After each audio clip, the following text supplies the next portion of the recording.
This is a Fox News Alert. I'm Brett Baer in Washington. We have three major stories at the top of our program tonight. Dueling speeches by the major party presidential candidates on race and temperament. Hillary Clinton says Donald Trump's slogan should be "Make America Hate Again," while Trump calls Clinton a bigot. We're pressing the White House to explain how President Obama made a $1.3 billion payment to Iran after saying he had to use cash for a $400 million transfer just 2 days earlier. Same time, Iran harasses more U.S. warships. Plus, a new court ruling in the Clinton email case. And we have new information tonight about the extraordinary lengths Hillary Clinton and her team went to make sure no one could find the thousands of emails she deleted after her run at the State Department and after finding out congressional committees wanted access to those emails. Chief Intelligence Correspondent Catherine Herridge is here with our top story. Good evening, Catherine. Well, Brett, a senior Republican on the House Government Oversight Committee who's read the FBI investigative file says Clinton's team used a technology called BleachBit. It's like an electronic shredder that permanently scrambles the data. And they didn't just push the delete button. They had them deleted where even God can't read them. They were using something called BleachBit. You don't use BleachBit for yoga emails or for bridesmaids emails. When you're using BleachBit, it is something you really do not want the world to see. That's a striking claim given last year in Las Vegas at one of her rare news conferences. Clinton seemed to claim ignorance. Did you try to wipe the whole server? You didn't ask the question. I'm not, I have no idea. That's why we turned it over. You said you were in charge of it. You were the official in charge. Did you wipe the server? What, like with a cloth or something? And Congressman Gowdy seemed to cast doubt on FBI Director James Comey's claim that there was no evidence of criminal intent. Based on the FBI investigative file, including notes from Hillary Clinton's July interview, FBI agents never pressed Clinton on why she set up the server. He said he didn't go forward with charges because she didn't have specific criminal intent. I didn't see any questions on that. She said she did it for convenience, but I didn't see the follow-up questions in the interview I read. Republicans say the destruction of Clinton records after they got requests from Congress using this technology, BleachBit, shows intent to obstruct Congress and also intent to destroy government records, Brett. The head of WikiLeaks on Kelly File last night threatening to release more Clinton documents. Well, that's right. The founder of WikiLeaks confirming to the Kelly File that he has more documents. They are verifying their authenticity and then plan to release the emails before November. I don't want to give the game away, but it's a variety of different types of documents from different types of institutions that are associated with the election campaign, some quite unexpected angles that are quite interesting, some even entertaining. The WikiLeaks emails have impact, forcing the resignation of the head of the DNC, Debbie Wasserman Schultz, after it was shown that the DNC gave special treatment to Hillary Clinton in order to block rival Democratic candidate Bernie Sanders. Brett? Catherine, one more thing I mentioned at the top of the show, the breaking news. The courts have now weighed in on a new batch of emails from the State Department. What did they rule? Well, that's right. The most significant decision affects the 14,900 emails recovered by the FBI from Clinton's server. The federal judge ruled that the State Department has until September 13th to show which emails are government related. And the chief of investigations at Judicial Watch told Fox News just a short time ago that records about Benghazi were among the deleted files, Brett. Okay, we'll follow that. Catherine, thank you. You're welcome. Hillary Clinton is attacking Donald Trump over something most Americans had never heard of a month ago. As we told you last night, it's called the alternative right, alt-right for short. And today, Clinton painted Trump as the leader of a new, vast right-wing conspiracy that she said was the fringe taking over the GOP. Fox News correspondent Jennifer Griffin has that story tonight from Reno, Nevada. Hillary Clinton is back on the offensive, accusing Donald Trump of, quote, taking a hate movement mainstream during a speech in Reno, Nevada. This is someone who retweets white supremacists online, like the user who goes by the name White Genocide TM. Trump took this fringe bigot with a few dozen followers and spread his message to 11 million people. Now, to give you a flavor of his work, here are a few headlines they've published. And I'm not making this up. Birth control makes women unattractive and crazy. Would you rather your child had feminism or cancer? Gabby Giffords, the gun control movement's human shield. About a dozen anti-Clinton protesters stood outside her event here in Reno and protested what critics call pay-to-play arrangements between Clinton's State Department and her family foundation. Clinton called into a cable news show last night to rebut stories that she gave access to foundation donors. I know there's a lot of smoke and there's no fire. This AP report, put it in context. It excludes nearly 2,000 meetings I had with world leaders, plus countless other meetings with U.S. government officials when I was Secretary of State. Clinton would not take questions shouted to her on the rope line about the foundation and her relationship to it. She did, however, push back on the conspiracy theories about her health, laughing, in fact, at National Enquirer stories that Donald Trump likes to quote about her health. A new Quinnipiac poll shows her with more than 50% of likely voters nationwide, and that she is leading 10 points, Donald Trump, in that new poll. Brett? Jennifer Griffin traveling with the Clinton campaign. Jennifer, thank you. Well, what do you think of the alt-right movement? How do you view that movement? Let me know at Twitter, on Twitter at Bret Baier. Use the hashtag Special Report, or at Facebook.com/BretBaierSR. Last night, Donald Trump called Clinton a bigot. Today, he continued to try to turn the race issue to his advantage. Senior national correspondent John Roberts is with the Trump campaign tonight following a rally this afternoon in Manchester, New Hampshire. Thank you. Wow. It was a preemptive strike against what could be a damaging attack from Hillary Clinton. Donald Trump warning his supporters in New Hampshire she was about to call them racists. To Hillary Clinton and her donors and advisors, pushing her to spread smears and her lies about decent people, I have 3 words. I want you to remember these 3 words. Shame on you. The Clinton campaign is battling back against Trump's new outreach to minority voters. Donald Trump would be best for the job. In a new video attempting to link Trump to the KKK and so-called alt-right movement, Trump insists such attacks are the last refuge of a discredited politician. This is just the beginning of the dirty things that they will do. And people simply have to understand that that's what you're seeing, desperation. As much as Trump is trying to keep the focus on Hillary Clinton this week, his original theme, immigration, keeps creeping back into the headlines. To take a person that's been here for 15 or 20 years and throw them and the family out, it's so tough, Mr. Trump. I mean, I have it all the time. It's a very, very hard thing.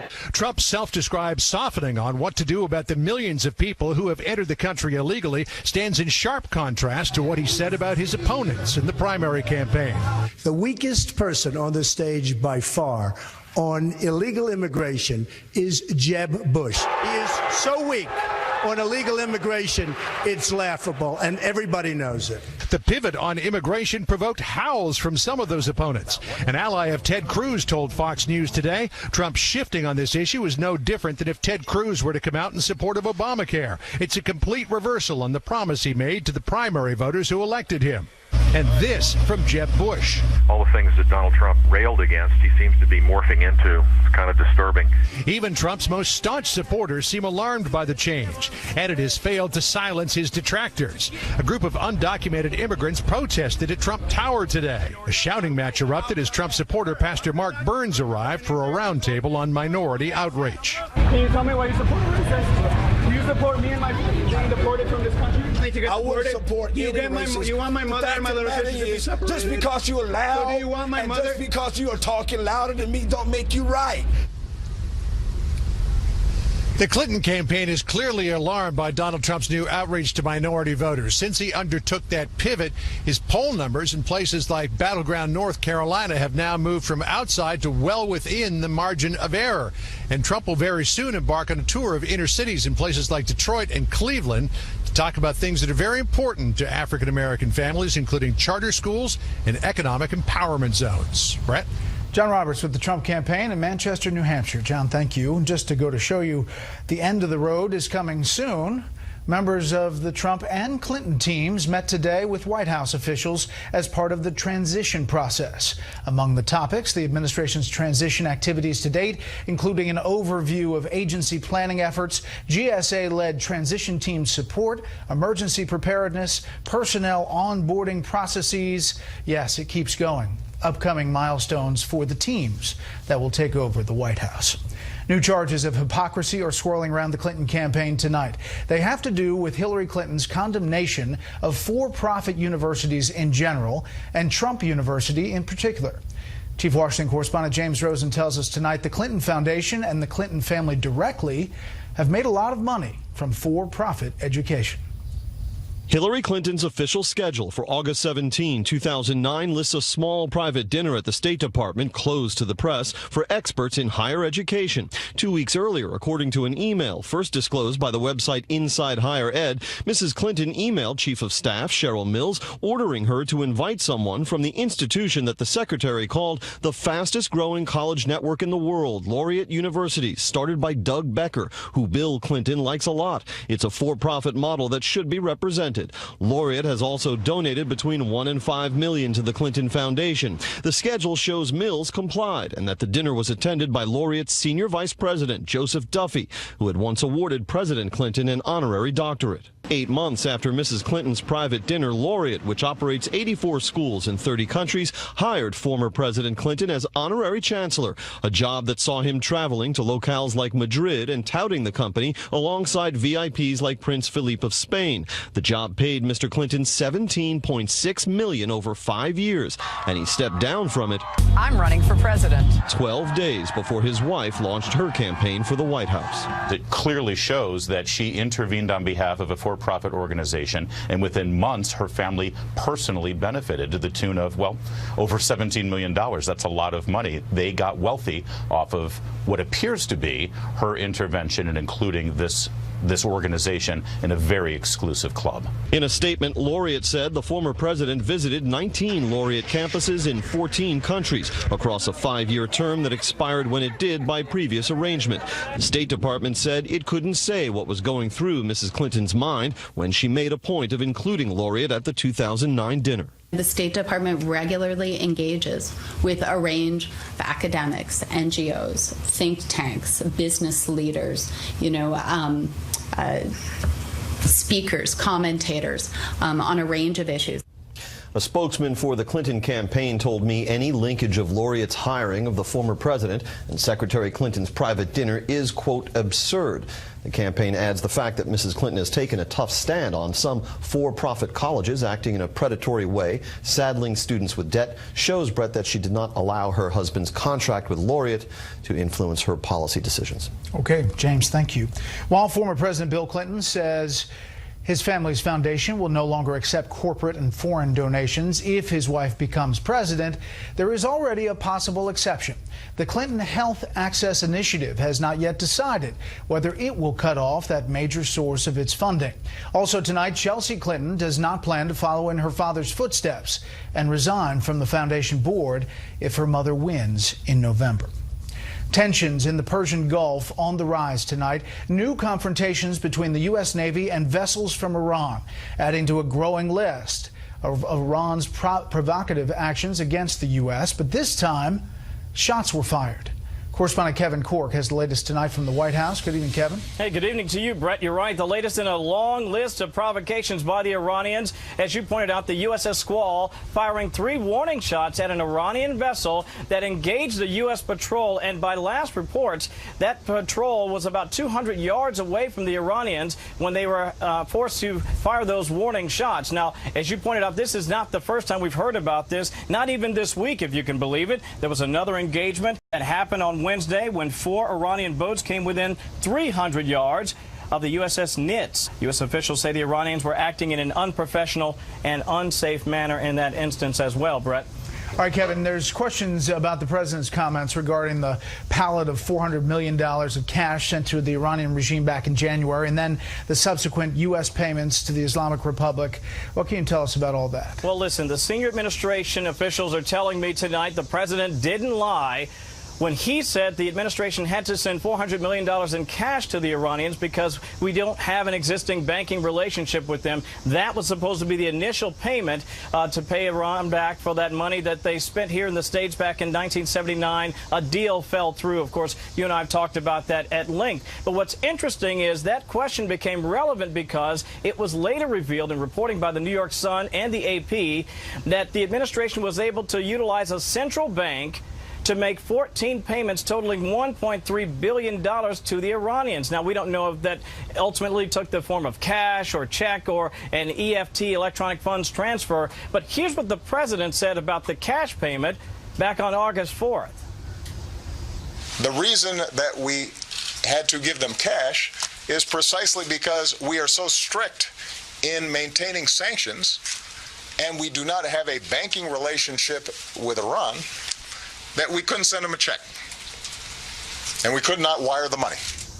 All right, so here's how the deal played out. Let's walk you through it. Back on January 17th, the administration sent that $400 million in cash, a combination of foreign currency, euros and whatnot for that deal back in '79 that fell through. 2 days later, the U.S. paid another $1.3 billion in interest using a still yet unnamed central bank to facilitate that transaction. That $1.3 billion coming from the Treasury's so-called judgment fund, broken up into 13 payments, each just shy of $100 million.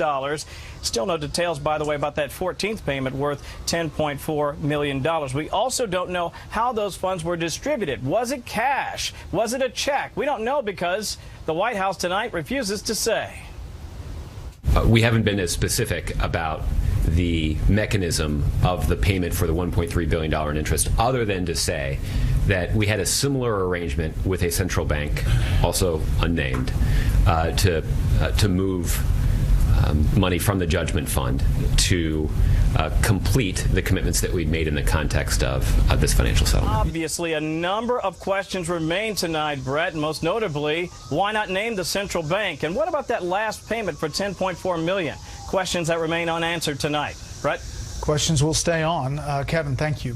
Vice President Joe Biden says he expects Guantanamo Bay terror prison to close before he and President Obama leave office. Opponents of that move say it's not going to happen. Pentagon producer Lucas Tomlinson looks at the final months of a battle that has been waging since day one of the Obama presidency. That is my hope and expectation. The vice president answering whether the Guantanamo Bay Military Detention Center will be closed by the time President Obama leaves office. One GOP senator had a one-word answer: nope.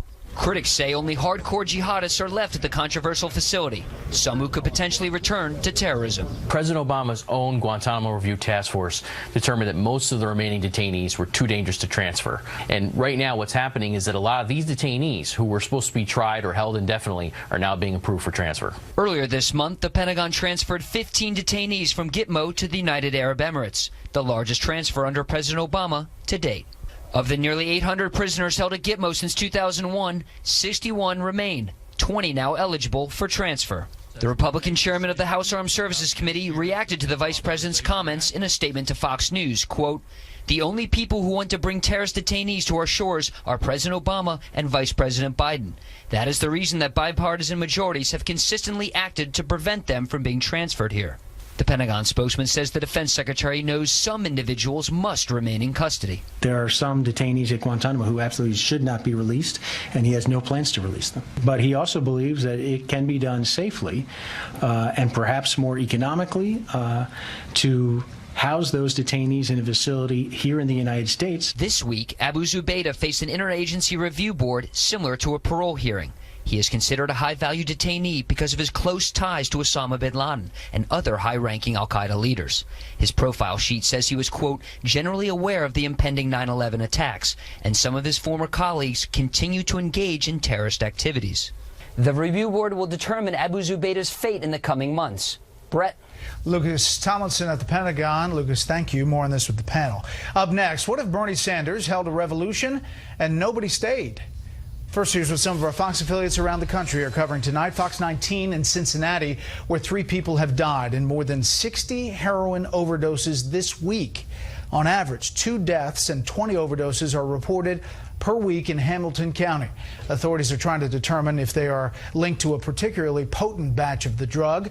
The overdose outbreak began Saturday. Fox 59 in Indianapolis with the cleanup after tornadoes and dangerous storms in and around Kokomo. Officials say 15 people were injured, but nothing serious and fortunately no fatalities. The mayor of Kokomo says 220 people were placed in an emergency shelter last night. And this is a live look at Orlando from our affiliate Fox 35. One of the big stories there tonight, Orlando Health says it will not bill any of the victims of the Pulse nightclub shooting for their medical care. The hospital says it's pursuing other methods of payment, but it says it expects to incur more than $5 million in unpaid costs. That's tonight's live look outside the Beltway from Special Report. We'll be right back. America's election headquarters in depth tonight. Bernie Sanders' new political organization is barely a day old, and there is already major trouble on the horizon. The selection of a controversial figure to run the group has led to a mass exodus of staff. Correspondent Doug McKelway has the story. Bernie Sanders promised when he conceded defeat and endorsed Hillary Clinton for president that his dream would live on in a new organization to fund progressive candidates and causes. Last night, he kept his promise. Tonight, I want to introduce you to a new independent nonprofit organization called Our Revolution, which is inspired by the historic Bernie 2016 presidential campaign. Having won 22 state primaries, 13 million votes, and the adoration of young crowds, Sanders' rollout of Our Revolution was anticlimactic. The organization was hit with a body blow when 8 staffers resigned en masse before last night's rollout.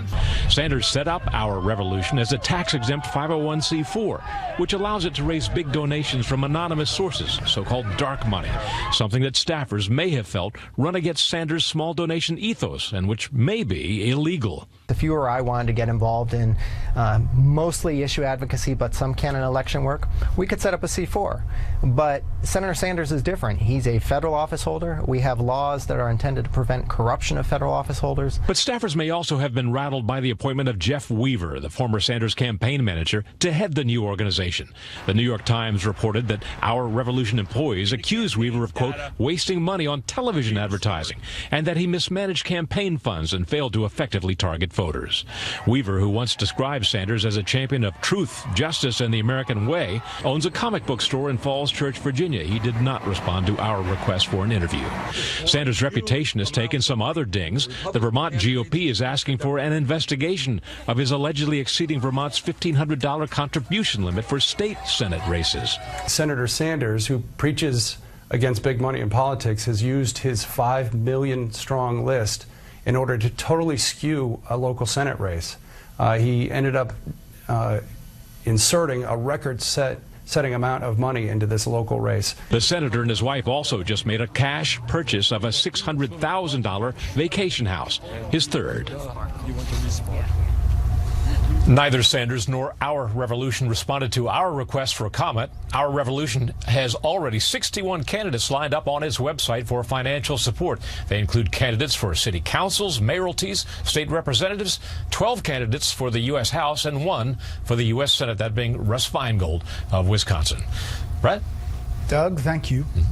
Stocks were off today. The Dow dropped 33. The S&P 500 lost 3. The Nasdaq was down 5.5.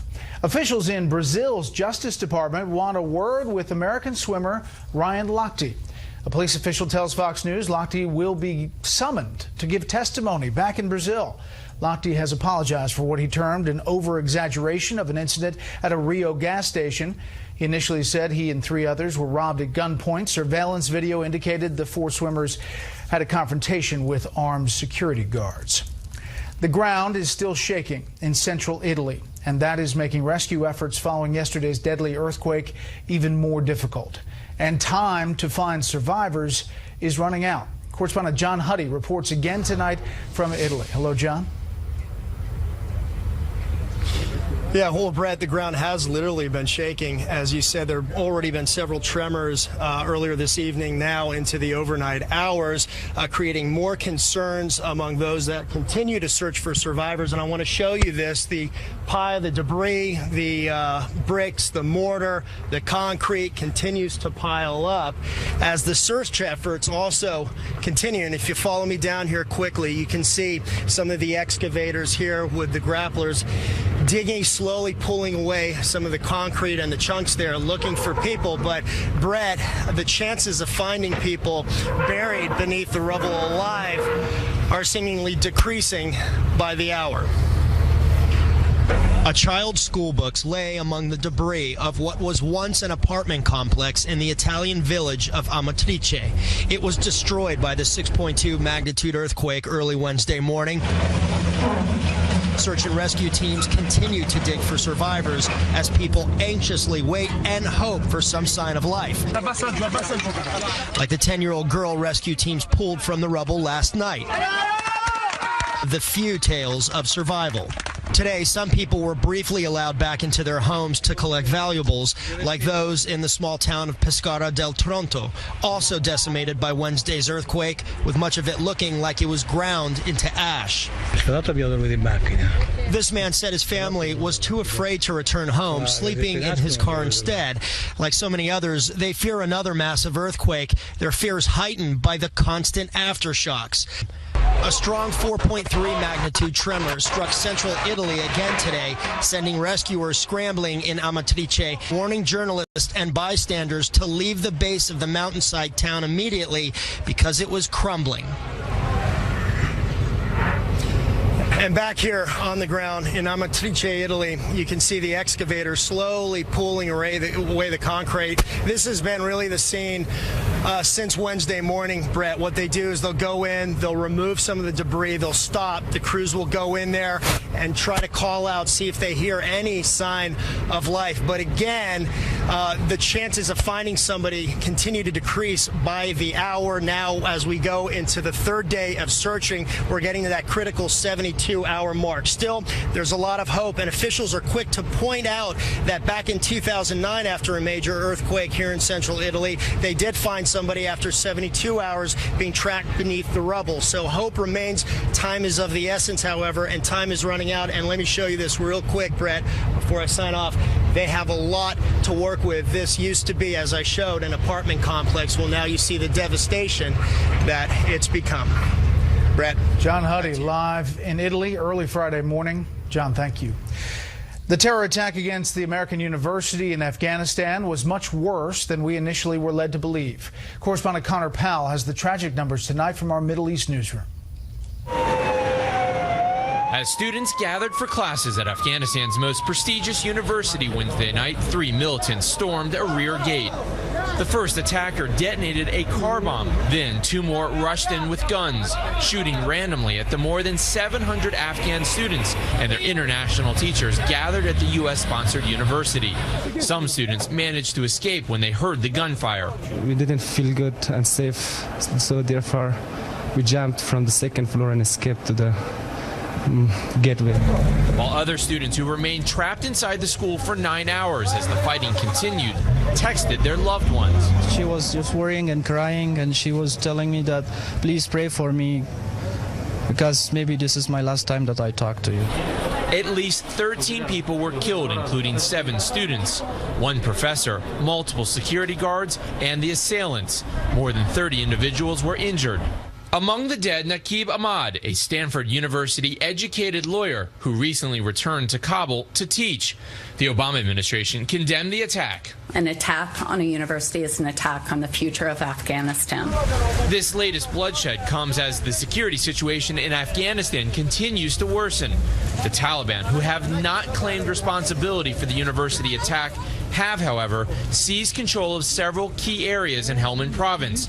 The Pentagon today, though, voiced its support for the Afghan security forces battling insurgents. We don't believe that the situation is as dire as perhaps is portrayed in the press. Still, in a clear sign of concern, the Pentagon recently sent 700 U.S. troops back to Helmand Province after they were pulled out in 2014 when the security situation was much better. Brett? Connor Powell in our Middle East newsroom. Connor, thank you. A veteran who was denied service at a VA hospital emergency room reportedly went back to his car and killed himself. The New York Times reports 76-year-old Peter Kaizen shot himself in the parking lot of the Northport Veterans Affairs Medical Center on Long Island. Sources tell the Times he had been unable to see an ER physician for mental health issues. The most recent study from the VA on veteran suicides states that in 2014, an average of 20 veterans died from suicide each day. 6 of the 20 were users of VA services. Hillary Clinton says Donald Trump is leading a fringe group taking control of the GOP. Trump says Clinton is a bigot. We'll talk about it all with the panel after a quick timeout. Donald Trump has built his campaign on prejudice and paranoia. He is taking hate groups mainstream and helping a radical fringe take over the Republican Party. They keep saying it, you're racist. It's a tired, disgusting argument. Hillary Clinton isn't just attacking me. She's attacking all of the decent people of all backgrounds, doesn't matter, of all backgrounds, who support this incredible, once-in-a-lifetime movement. Dueling speeches today from the 2 major candidates, one in New Hampshire, one in Nevada, dealing with race and temperament. Hillary Clinton, in an interview last night, said she would do more interaction with reporters. Today, after the speech she delivered, reporters tried to ask her about whether Donald Trump was a racist. Here's what she said. I want you to offer it to all the press. They are so wonderful. You brought out well placed. So cooperative. So hardworking. They all deserve a piece of chocolate. Secretary Clinton, any comment on your husband? You'll love this, Jen. Secretary Clinton, any comment on your husband leaving Secretary Clinton Foundation? Everybody try one. So the chocolate's good. Let's bring in our panel. Steve Hayes, senior writer for the Weekly Standard. We welcome Heidi Presbella, senior political reporter for USA Today, Lisa Booth, columnist with the Washington Examiner, and syndicated columnist Charles Krauthammer. Okay, Heidi, what about these speeches? Obviously, both of them pretty pointed, and Clinton kind of laying it out there about the alt-right and how she says Donald Trump has led to fringe groups taking over the party. Well, you can certainly put Trump's speech in the category of preemptive, right? Because he knew she was about to come out with this speech blasting him as basically being the leader of a new racist movement. In terms of the timing, Clinton's had a very tough week in terms of the foundation news that's been coming out and the poll numbers tightening. We all know there's no official Trump connection to these groups.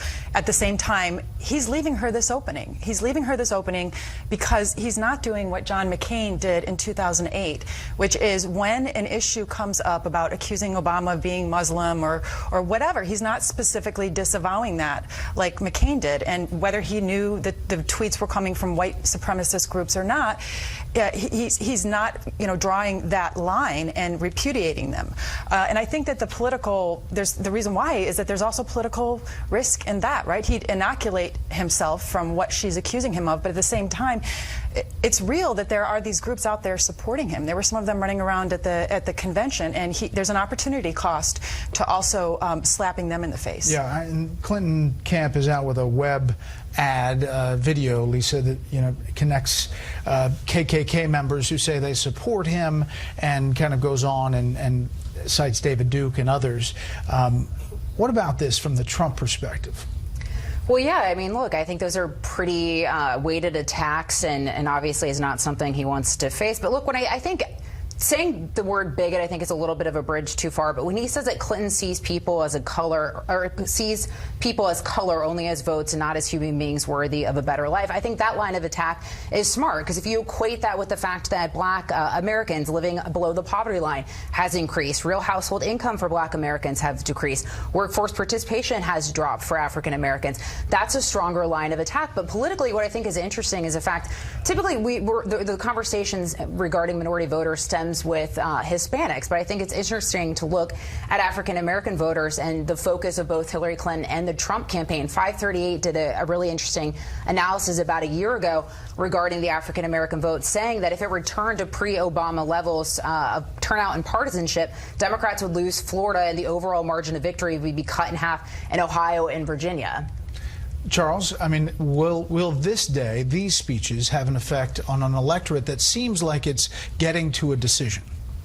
I'm not sure it's going to have a big effect. This is the old Democratic playbook where you accuse your opponent of being racist, to use ad hominems. I mean, it is slightly over the top, especially there was a point in the speech where she said the rise in bullying in schools, alleged, as a result of his rhetoric. I think that's rather sort of National Enquirer type stuff. And I do think there's also a problem. There is guilt by association, yes, but that is always true. Politicians are always appearing on stages and welcoming people who have unsavory histories. And I would say that for Hillary, she should be a little bit careful, since her support for Black Lives Matter. Does she really want to be associated with a group that chants about killing cops? And nobody would accuse her of supporting that, but that's always a risk. So it's a cheap kind of political warfare. There are, of course, incidents, the Mexican judge story and all that, that even Paul Ryan had to admit was a form of classical racist speech. But I think this is the old story. I'm not sure it's going to have an effect. And surely his calling her a bigot is not going to have a lot of effect either. I think we're at the lowest. We're at the bottom of the barrel of a race that we knew would be low and dirty, and that's exactly where we are now. Meantime, a judge has ruled in favor of Judicial Watch, saying that the State Department has to come forward with these additional emails by September 13th in this Clinton email investigation. Over the past few weeks, we've heard Clinton campaign spokespeople say there is no smoking gun of any quid pro quo from the Clinton Foundation or the State Department. Last night, Secretary Clinton said, "I know there's a lot of smoke and there's no fire." Here's what Trey Gowdy said today about the investigation and the FBI and what exactly Clinton's lawyers did about the deleted emails. Remember, James Comey said she was not indicted because he didn't have sufficient evidence on the issue of intent. I didn't see any questions on the issue of intent. He said he didn't go forward with charges because she didn't have specific criminal intent. I didn't see any questions on that. She said she did it for convenience, but I didn't see the follow-up questions in the interview I read. Why did you delete emails that you kept for a year and a half? And they didn't just push the delete button. They had them deleted where even God can't read them. They were using something called BleachBit. You don't use BleachBit for yoga emails or for bridesmaids emails. When you're using BleachBit, it is something you really do not want the world to see. By the way, BleachBit is this technology that essentially shreds files, hides their contents, prevents data recovery, overwrites the free disk space to hide any previously deleted files, and they claim maintains privacy. Obviously, it keeps the FBI out of those spots, too.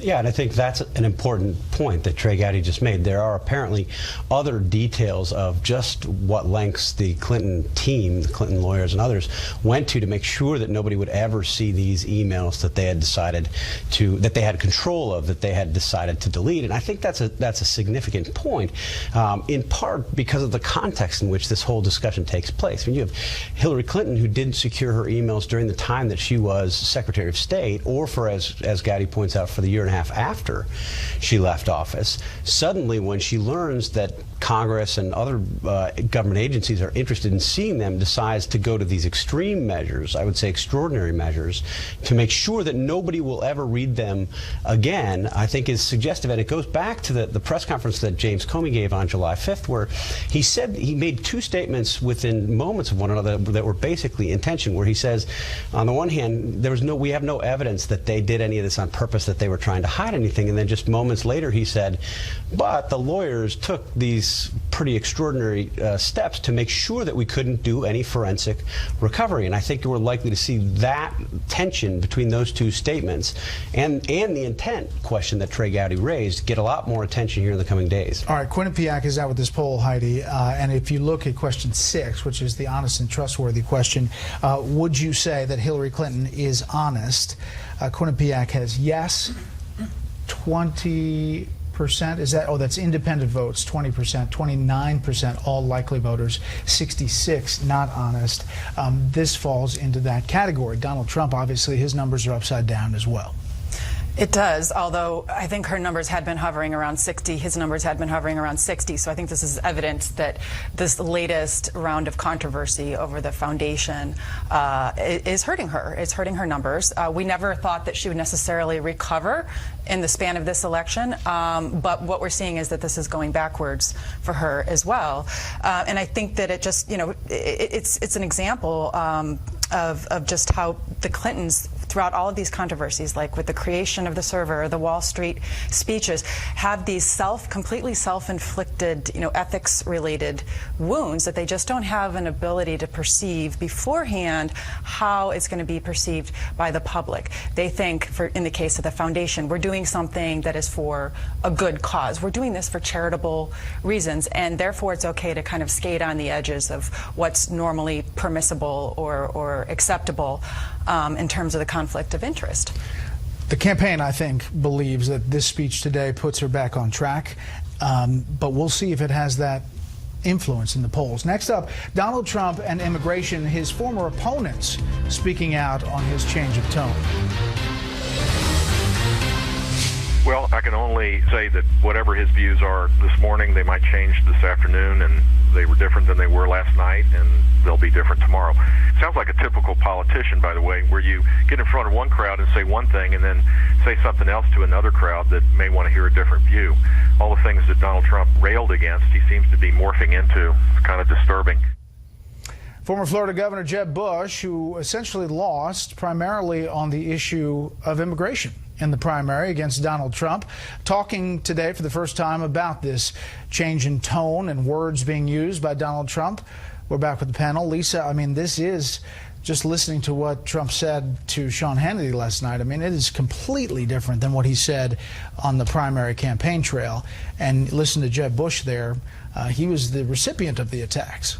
Well, from a rhetorical standpoint, yes. I mean, I don't think we've seen any policy difference, or at least he hasn't laid out that big policy speech that people were expecting, indicating a change. But I think ambiguity is sort of his friend and an enemy this election cycle, in the sense that he was somewhat, there's a lot of ambiguity regarding what that deportation, that mass deportation would look like. And so that sort of was his friend because he didn't really have to get nailed down on the specifics. But now it's sort of his enemy. And the situation he's presented with right now is a lose-lose in a sense. With if he goes with his original statements and when he was talking about this mass deportations, he's going to get hit from the left. He's going to get hit from the mainstream media as inhumane for wanting to follow the laws in the books. However, if he changes his opinion and allows for some sort of legalization or amnesty, then he's going to alienate some of his core constituency and get hit with that as well. So I think he's sort of presented with a lose-lose scenario at this current moment. Sure, but I mean, Jeb Bush is a guy who got attacked by Donald Trump for